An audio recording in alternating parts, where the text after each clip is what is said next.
하나님 말씀은 데살로니가 후서 3장 16절 데살로니가 후서 3장 16절 한 절 말씀 보겠습니다.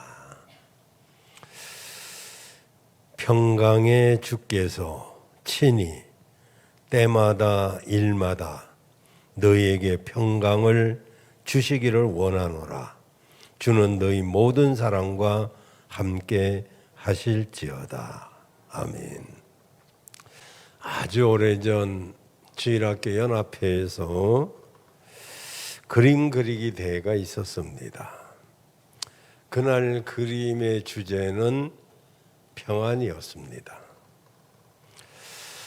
그런데 두 아이가 그린 작품이 우열을 가리게 되었어요.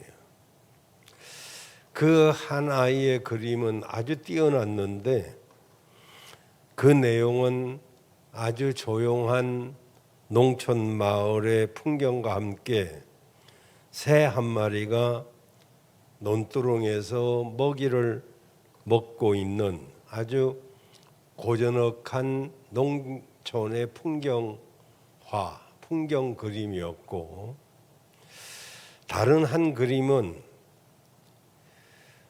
폭풍이 몰아치는 그런 위험한 바닷가 절벽 낭떠러지에 새 둥지가 있고 그 안에는 새끼들이 어미가 물고 온 먹이를 먹는 그런 그림이었습니다.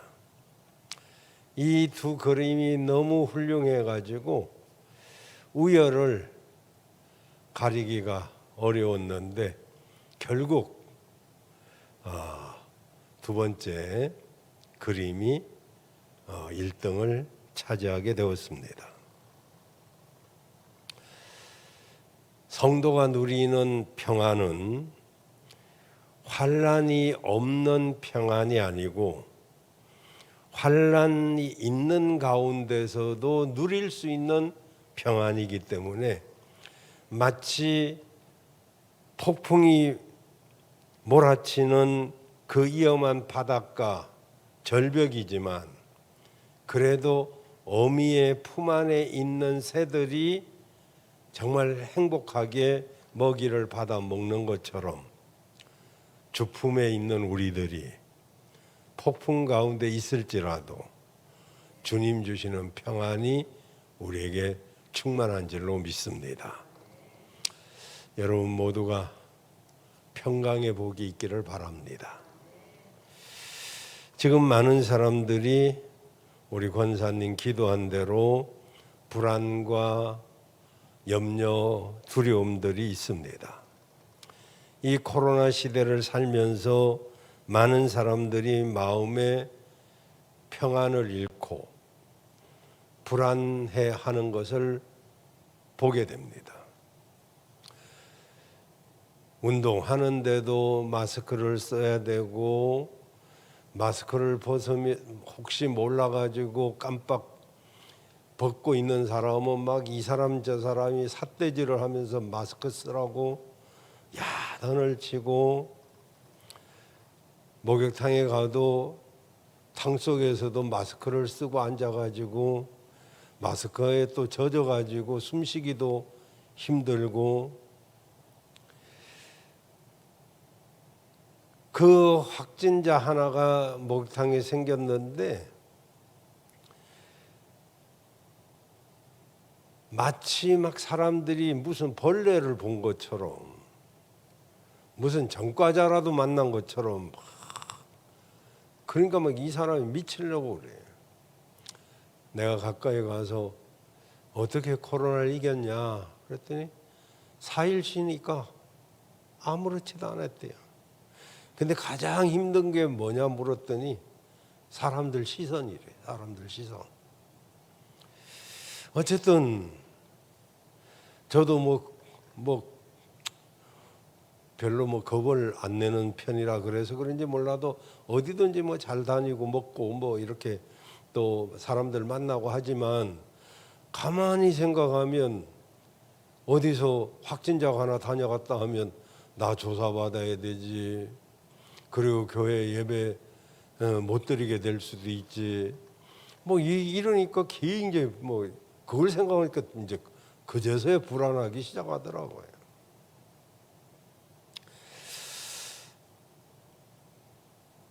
예수님의 제자들, 그들에게는 평안이 있었을까요? 그들도 평안이 없었어요. 불안하고 두려웠습니다. 그래서 예수님이 십자가에 죽고 난 뒤에도 불안해가지고 그들은 한 집에 모여서 문을 꼭꼭 걸어 잠그고 있었습니다.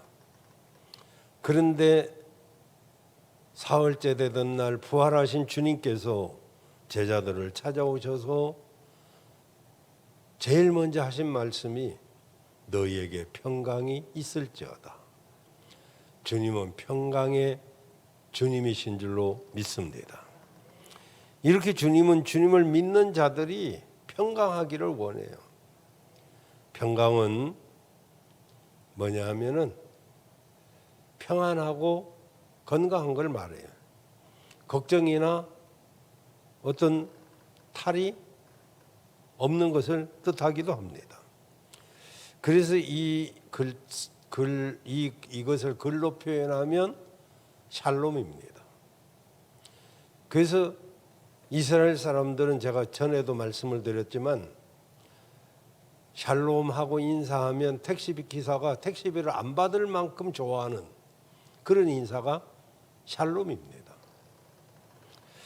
여러분, 이 샬롬은 유대인의 인사말로 삶의 모든 영역에서 그 모든 영역에 임하는 복을 의미합니다.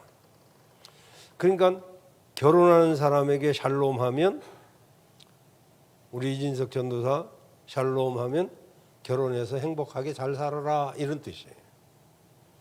그 우리 샬롬 해야죠. 그리고 군대 가는 병사에게 샬롬하면 이기고 돌아와라 그런 뜻이에요. 환자에게 샬롬하면 빨리 쾌차해라, 쾌유를 비는 것이 샬롬입니다. 고기잡이 가는 어부에게 샬롬하면 뭡니까? 고기를 가득 잡아와라 그런 뜻일 거예요. 그 샬롬이 이런 의미이기 때문에 이 어렵고 불안한 이 세상을 살아가는 우리 모두에게 반드시 필요한 것이 샬롬인 줄로 믿습니다. 우리도 이스라엘 말로 한번 인사 한번 해봐요. 샬롬.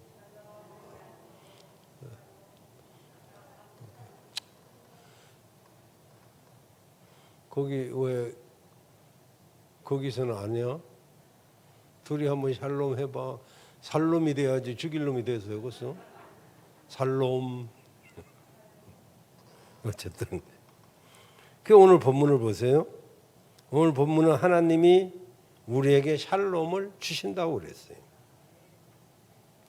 아니 본문에는 아예 주님을 평강해 주라고 그렇게 말씀하고 계십니다. 짧은 한 절이지만 여기 다시 한번 읽어보면 평강의 주께서 친히 때마다 일마다 너희에게 평강 주시기를 원하노라. 시편 29편 11절에 보면 시편 29편 11절에 보면 여호와께서 자기 백성에게 힘을 주시며 여호와께서 자기 백성에게 평강의 복을 주시리로다. 우리 주님은 자기 백성에게 힘을 주시고 자기 백성에게 평강 주시기를 원하시요. 오늘 저녁에 평강의 복이 여러분에게 임하기를 바랍니다. 여러분이 질병이 있든 또 무슨 일을 하든 어디를 가든 평강의 주님과 함께 하기를 주의 이름으로 축원합니다. 요한복음 14장 27절에 보면 평안을 너희에게 끼치노니 곧 나의 평안을 너희에게 주노라. 평안을 너희에게 주노라. 세상이 줄 수 없는, 세상이 알지도 못한 평안, 평안, 평안, 평안을 너에게 주노라. 내가 주는 평안은 세상이 주는 것과 달라요. 여러분, 오늘 이 한 절 말씀 가지고 간단하게 세 가지로 말씀을 드리려고 합니다. 첫째로, 평강의 주께서는 나와 여러분과 함께 하시는 줄로 믿습니다. 오늘 평강의 주께서 우리와 함께 하신다고 했잖아요. 이게 물론 그 당시는 데살로니가 교회 성도들에게 한 말이긴 하지만, 그러나 모든 성경은 하나님의 감동으로 된 것이기 때문에 본문 자체가 주님의 마음이고 그리고 주님의 생각인 것이 분명하잖아요. 데살로니가 교회 성도들에게만 했겠습니까? 오늘날 우리 성도들에게도 평강이 너에게 있기를 원한다라고 말씀하고 계신 줄로 믿습니다. 창세기 28장을 보면 형과 아버지를 속인 야곱이 외삼촌 집으로 피난을 갑니다. 그러다가 루스라고 하는 곳에 다다르게 되었는데, 물론 나중에 이곳 이름을 베델이라고 야곱이 이름을 바꿉니다마는 그 원래는 루스라는 곳인데 거기서 해가 저물어서 하룻밤 노숙하게 되었어요. 야곱은 형 에서와 달리 속된 말로 여자 성격이죠. 그냥 싹싹하고, 그렇지만 에서는 남자답잖아요. 사냥하고 거칠고 정말 남자로서는 오히려 더 멋질 수도 있었죠.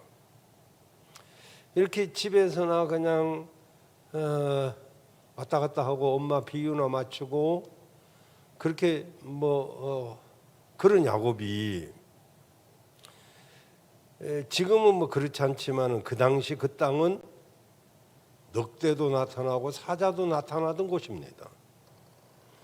이렇게 짐승이 사는 들판에서 사냥하고는 거리가 멀었던 야곱, 에서 같으면 이때 뭐까지 그 사냥해서 고기나 먹어보자 그랬을 거 아니겠어요?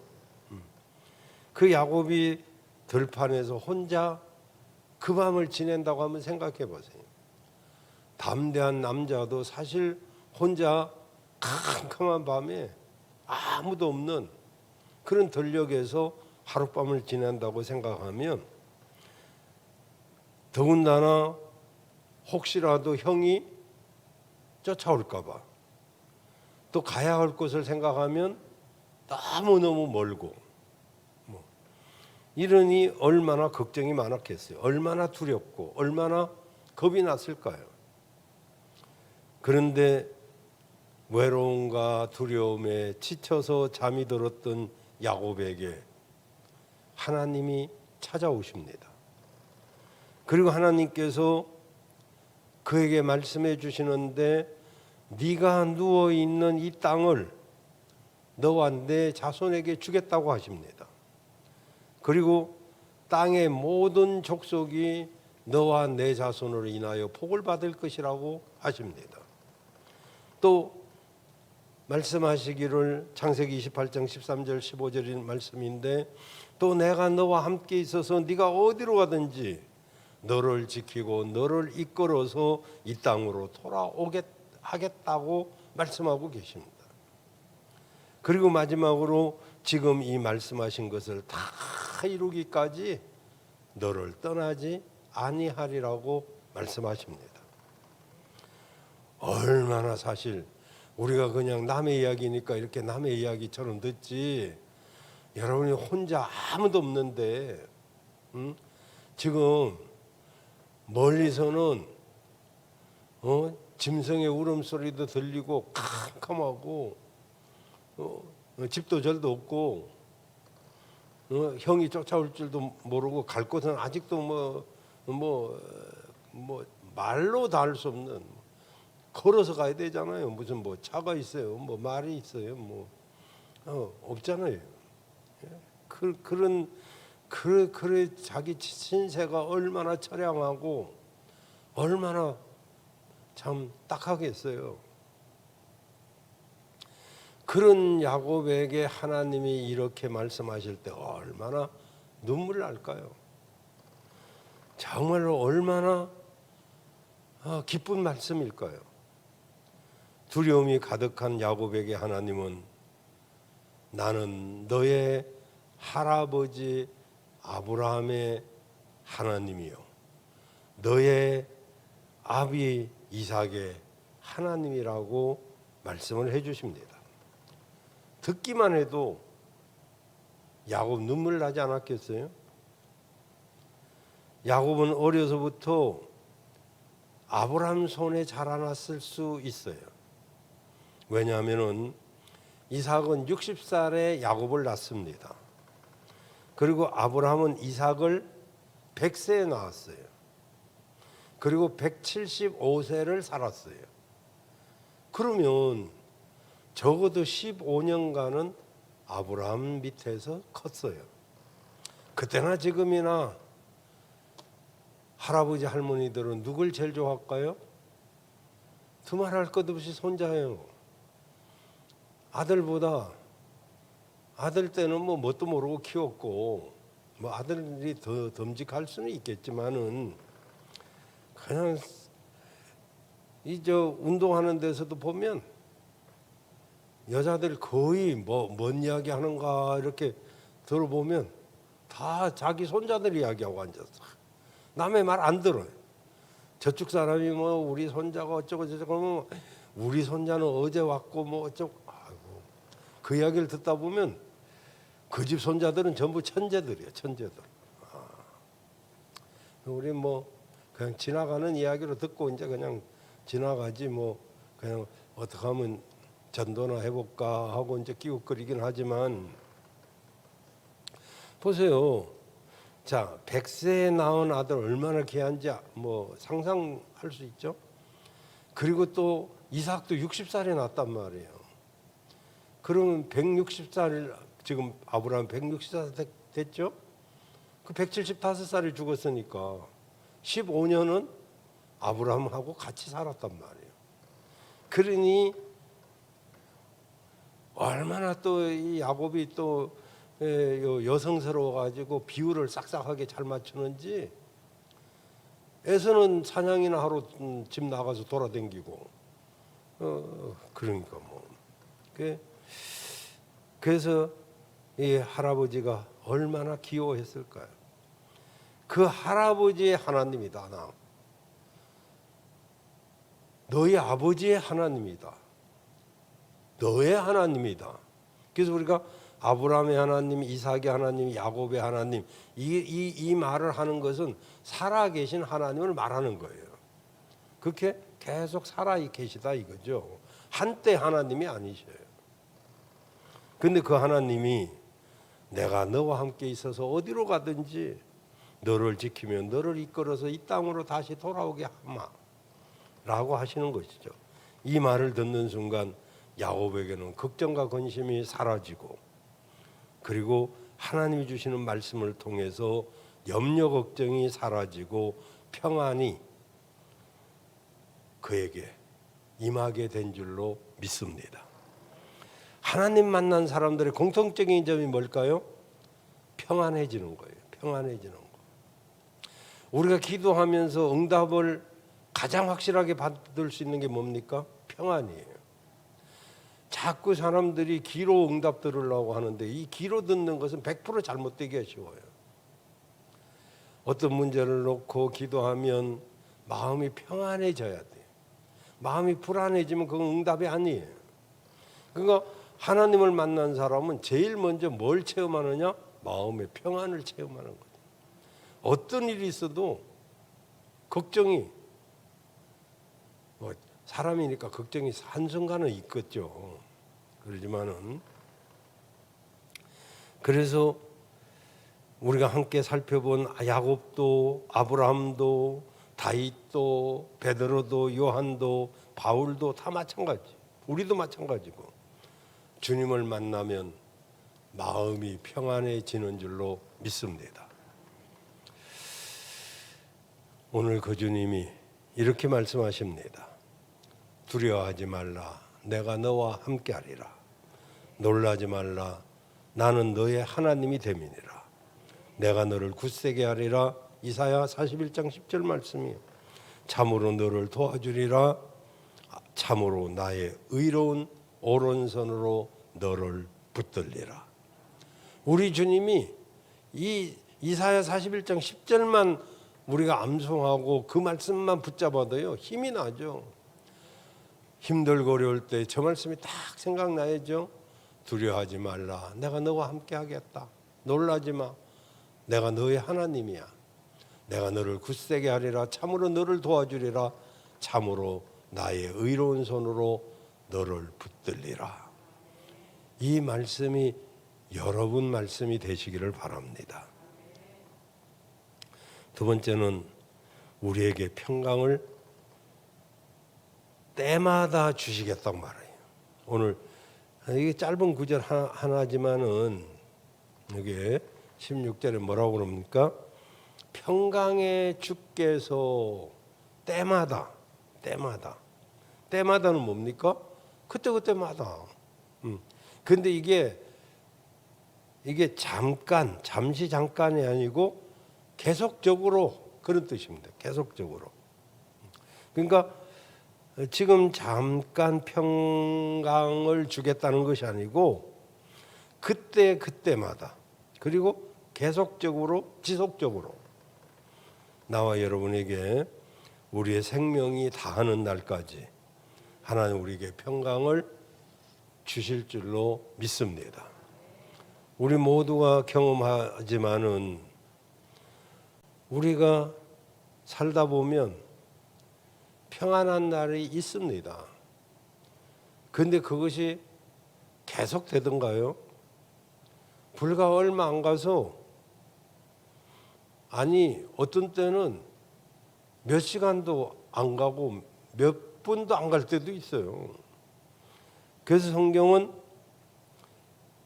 우리의 연수가 70이요 강건하면 80이라도 그 연수의 자랑은 수고와 슬픔뿐이요 신속기간이 우리가 날아가나이다.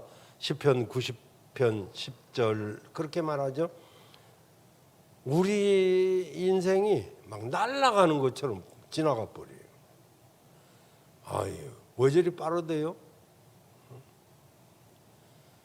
이 사람들은 아직 젊어갖고 빠른 게 실감이 안 되나 봐. 아, 좋아요. 어쨌든 뭐 젊다는 건 좋은 거니까.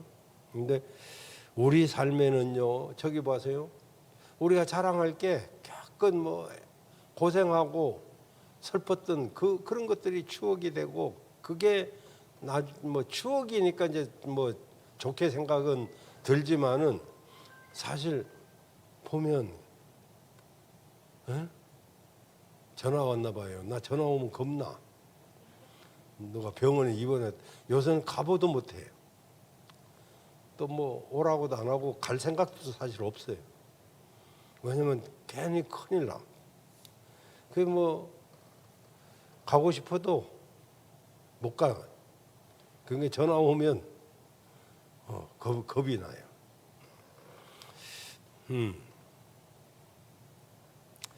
우리 삶에는요 고생과 수고와 슬픔 이런 것들이 가득하다는 거예요. 평안이 없다는 거잖아요. 계속 오잖아요. 뭐 그냥 또 꺼도 또 와. 그냥 내비둬 버려 그냥. 급하면 또 하겠지 뭐. 좀 느긋하게 생각해. 그 뭐 예배 시간에 오는 전화는 급하면 또 하겠지 뭐. 근데 막 부랴부랴 받아보면 또 쓸데없는 전화예요 거기가. 그러니까 그냥 거기 신경 쓰지 마요. 괜찮아요. 어쨌든 우리에게 수고와 고통과 슬픔이 있는 이 인생에 무슨 평안이 있고 평강이 있을 수 있겠어요? 정말 주님이 주시는 평안이 아니면 오늘 주님의 평안이 여러분에게 있기를 바랍니다. 요한복음 14장 27절 아까 말씀드렸죠. 평안을 내가 너에게 끼치노니 곧 나의 평안을 너에게 주노라. 내가 너에게 주는 평안은요 세상이 주는 것 같지 아니하여. 너희는 마음에 근심하지도 말고 두려워하지도 말라. 주님이 주시는 평안이 있어야 된다 이런 이야기죠. 자 마지막으로 이제 16절 다시 한번 보면 평강의 주께서 때마다만 주는 평강이 아니라 일마다 너에게 평강 주신대요. 예, 일마다는 모든 상황마다 모든 일 그런 뜻입니다. 그러니까 모든 일 모든 상황 속에서 주의 평강이 임한다는 거예요. 그래서 요한복음 4장을 보면 여러분 잘 아시는 수가성 여인이 나와요. 그 우물가의 여인이잖아요. 우물가의 여인처럼 난 구했네. 헛되고 헛된 것들을 헛된 것을 막 구한 이 여자가 나와요. 이 사람은 남편이 여러 명이었었어요. 뭐 이 신천지는 그걸 갖다가 뭐 기존 교회를 욕하는 데 쓰고 있어요. 근데 그런 게 아니고 이 사람이 왜 그렇게 그랬을까요? 자신이 생각하는 것들이 충족되지 않았기 때문에 그래요. 자신이 원하는 것이 충족됐다면 뭐 하는데 그렇게 복잡한 삶을 살겠어요?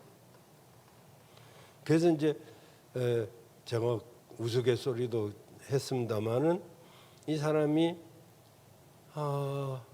돈이 최고다. 그래가지고 김 사장하고 살았어요. 김은 새 김이잖아요. 새 김자잖아요. 황금 금자잖아요. 그래서 김 사장 하면 돈이에요. 돈.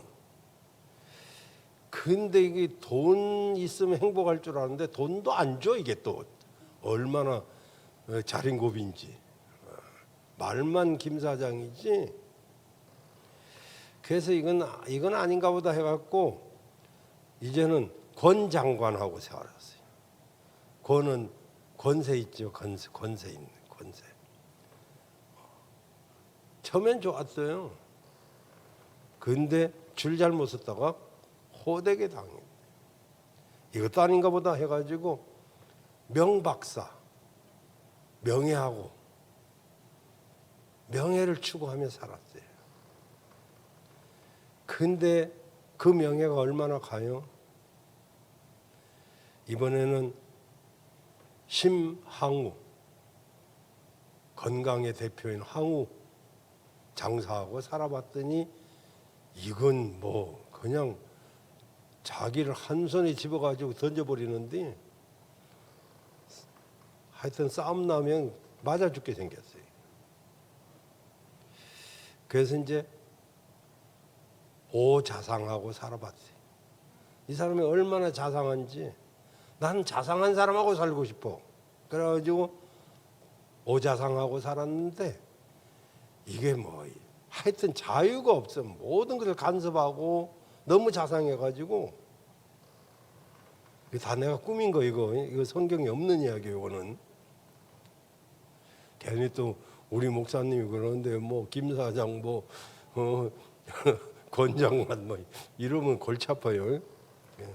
어쨌든 이 여인이 자기가 충족 됐으면 이렇게 안 살죠. 근데 이게 충족이 안 되니까. 근데 행복하기를 원했는데 행복을 줄 남자가 없어요.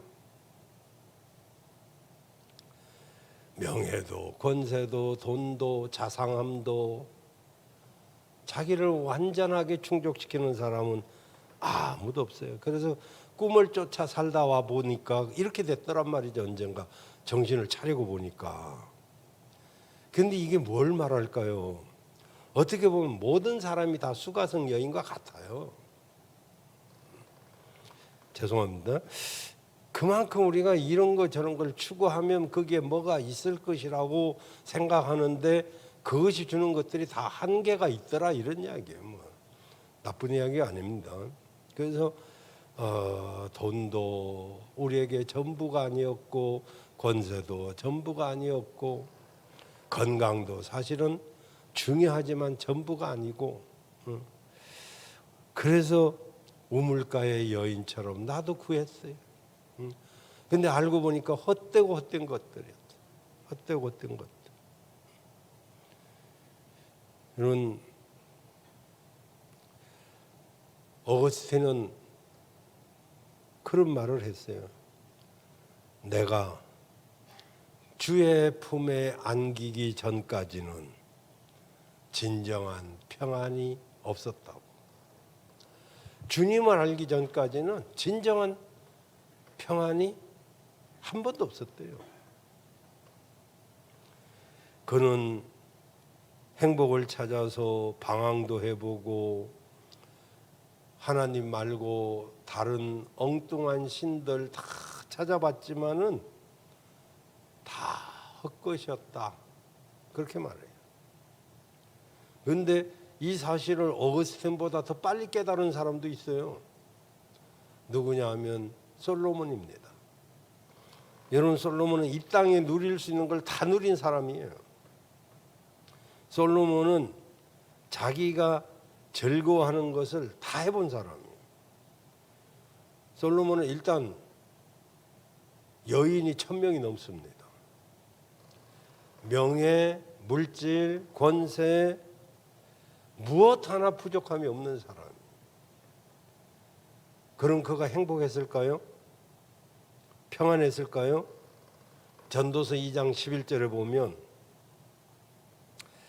그 후에 내가 생각해 본적 내 손으로 한 모든 일과 수고한 모든 수고가 다 헛되어 바람을 잡으려는 것 같으며 해 아래 아무 유익된 것이 아니고 무익한 것이었다.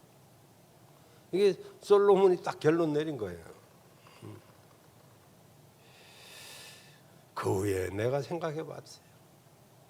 모든 것을 누린 후에 내가 생각해 본즉 저기는 이제 그 후에 본 적 이렇게 돼 있잖아요. 현대인 성경은 그 후에 내가 생각해 본즉 내 손으로 한 모든 일과 수고한 모든 수고가 다 헛되어 바람을 잡으려는 것 같았고 해 아래는 다 무익한 것이었다. 이렇게 결론을 내렸어요. 전도서 5장 10절에 보면 또 이렇게 고백합니다. 은을 사랑하는 자는 은으로 만족함이 없고 풍부를 사모하는 자는 소득으로도 풍부한 걸 원하잖아요. 근데 그 많은 소득이 있어도 만족감이 없나니 이것도 헛되도다.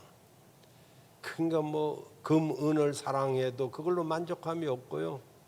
풍부를 사랑해도 소득으로 만족감이 없나니 이것도 헛되다라고 결론합니다. 그런데 오늘 본문 보세요. 하나님이 때마다 일마다 평강을 주시기를 원한다는 거죠. 오늘 밤 주님이 주시는 평강을 때마다 일마다 누리시는 여러분 되시기를 바랍니다. 바랍니다.